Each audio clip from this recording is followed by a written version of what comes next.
Hi there, it's Dr. Bernstein, the founder and president of Get Yourself Into College, and today I want to tell you how you can go to college for free.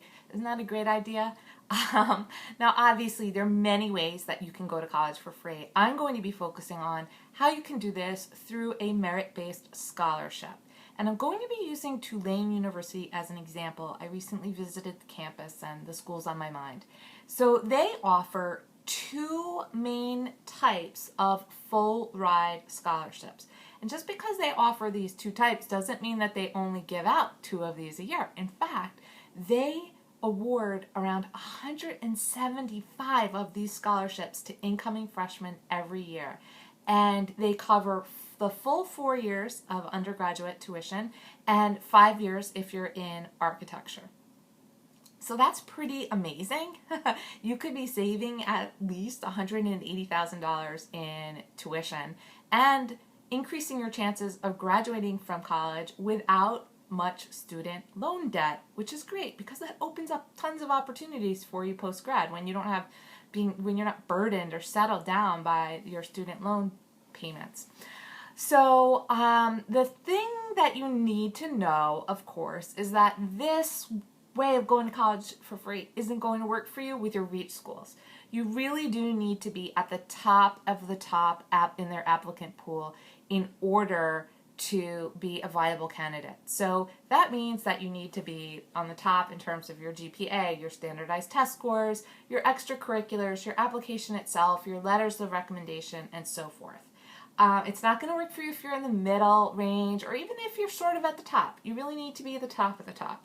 And as the admissions counselor at Tulane pointed out during an information session, Tulane invites the top 10% of their applicant pool to apply for these scholarships.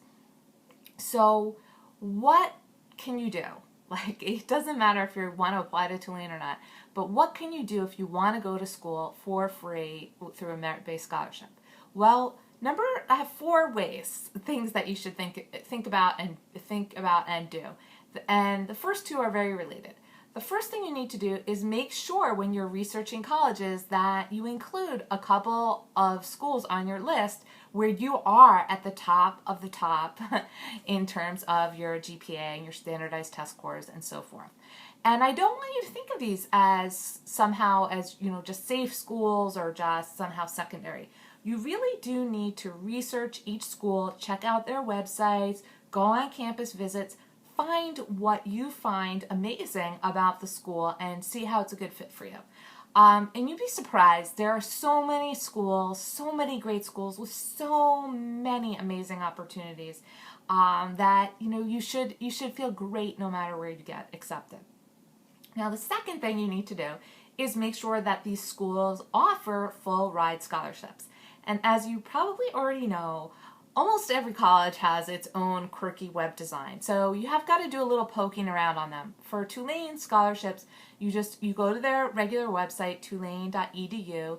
You click on admissions, then on undergraduate admissions, and then I think on financial aid, and then a drop-down menu appears and you see the merit-based scholarships there and you can click on them. The third thing that you need to do is see if there's a specific application that you're going to need to fill out in order to be a candidate to be considered for one of these scholarships. So I recommend you find it, you print it out, and you download it or use Evernote, my favorite thing, to clip it and make sure that you've got a record of it so that you can have that brewing in your mind about what you might need to write about in order to apply. And the fourth thing that's very important is to be aware of deadlines, because a lot of the full ride scholarships have earlier deadlines than the regular deadline. So for instance, Tulane, if you want to be considered for one of these scholarships, you need to apply to Tulane single choice early action. And for Tulane, that means, according to Jeff Schiffman, the Senior Associate Director of Admissions at Tulane, this means that Tulane can be the only private school you apply to in the early rounds. Now, different schools, single action early choice means something slightly different. And so you need to find out about those specific requirements and when the deadline is for them. So that's it for this week's episode of how you can get into college for free and go to college for free. If you like this video, I would love it if you liked it.